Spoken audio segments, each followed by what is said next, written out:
السلام علیکم ناظرین، باب الحکمت دواخانے سے حکیم وارث صاحب کے ساتھ آڈیو میسیج میں مخاطب ہے۔ ناظرین، آج ہم نے بات کرنی ہے انتہائی اہم ترین نسخے کے بارے میں۔ جن لوگوں کے سپرم کمزور ہیں، جن لوگوں کا بانجھ پن کا مسئلہ ہے، جن کو ضعف انتشار ہے، تو وہ جو ہے یہ میرا نسخہ اپنے پاس نوٹ فرما لیں، تو انشاءاللہ ان کی اولاد نورینہ بھی ہو سکتی ہے اس نسخے کے ساتھ۔ ان کے بہت سارے مسائل جو ہے نا اس کے ساتھ حل ہو سکتے ہیں۔ یہ ٹھنڈا اور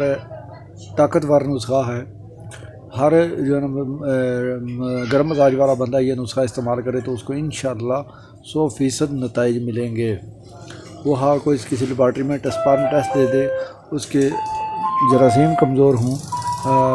ڈیڈ سیل، وائٹ سیل، یا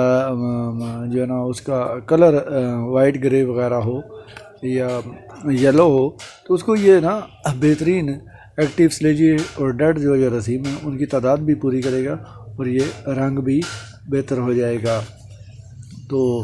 یہ ناظرین نسخہ جو ہے نا اپنے پاس آپ کو میں نوٹ کروا دیتا ہوں۔ تو یہ ہر وہ شخص، اس کے علاوہ جس کی لیڈیز جن کی جوڑوں، پٹھوں، کمر میں درد ہے، تھکاوٹ محسوس کرتے ہیں، دماغی بھول جاتے ہیں، اور ینگ لڑکے جن کو احتلام وغیرہ بہت زیادہ ہو جاتا ہے، کہتے ہیں کہ دن میں 2 دفعہ سو جائیں تو 2 دفعہ احتلام ہو جاتا ہے، 3 دفعہ سو جائیں تو یعنی کہ جو جس ٹائم بھی ٹائم ملے وہ سوئیں، یا کہ اس کے علاوہ ایک اور مرض جن لوگوں کو قطروں کی شکایت رہتی ہے، پیشاب سے پہلے یا بعد میں قطرے آتے ہیں جس کے جریان کہتے ہیں، تو ان لوگوں کے لیے یہ نسخہ بہت ہی مفید اور مؤثر ہے۔ وہ نسخہ یہ نوٹ فرما لیں تو وہ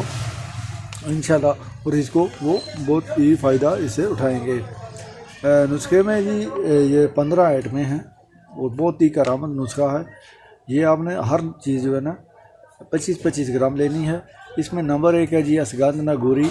سنگاڑا خشک، سفید موسلی، بیمن سرخ، بیمن سفید، بیج بند، تالم کھانا، لاجونتی، پھول مکھانے، کمرکس گولڈن، سالب مصری، سالب پنجہ، سالب دانہ،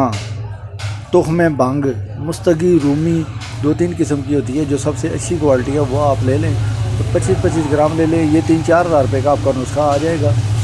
تو اور انشاءاللہ آپ کو کسی ڈاکٹر کے پاس کہیں بھی کسی بھی بندے کو، اگر کسی مرد کو یہ بانجھ پن کا مسئلہ ہے یا کسی عورت کو لیکوریے کا مسئلہ ہے، تو یہ نسخہ اس کے لیے 100% کام کرتا ہے۔ تو ناظرین، اس کو آپ نے کس طرح استعمال کیسے کرنا ہے، اس کو آپ نے باریک پیس لینا ہے، بالکل پاؤڈر کر دینا ہے، بالکل پاؤڈر کر کے باریک چھاننی میں چھان لیں، اور جو ہے نا آدھی چمچ اس کی صبح اور آدھی شام کو نہار 1 گلاس دودھ کے ساتھ جو ہے نا وہ استعمال کریں، اور صحبت ہم بستری سے وہ پرہیز کریں، کم از کم 20 دن پرہیز کریں۔ 20 دن کے بعد وہ جا کر کسی بھی لیبارٹری میں ٹیسٹ دے سکتے ہیں۔ میں 100% دعوے کے ساتھ کہتا ہوں وہ بندہ کبھی بھی جو ہے نا یہ رپورٹ میں یہ نہیں آئے گا کہ بھائی اس کے جراثیم جو ہے نا ختم ہو گئے ہیں، نمردی کا شکار ہے یا کوئی ایسا، جو بھی جن لوگوں کے یہ مسائل چل رہے ہیں تو ان کو 100% یہ رپورٹ جو ہے نا رزلٹ دے گی۔ تو اس کے دوران آپ نے دوسری کوشش کرنی ہے، بہت زیادہ گرم چیزیں جو گھی میں تلائی ہوئی ہیں وہ نہ استعمال کریں، اور دودھ کے ساتھ استعمال کریں، دودھ بھی ابلا ہوا گرم دودھ ہو، تو انشاءاللہ العزیز بہت ہی فائدہ ہوگا آپ کو۔ تو آج کے لیے اتنا ہی، ملیں گے نیکسٹ ویڈیو۔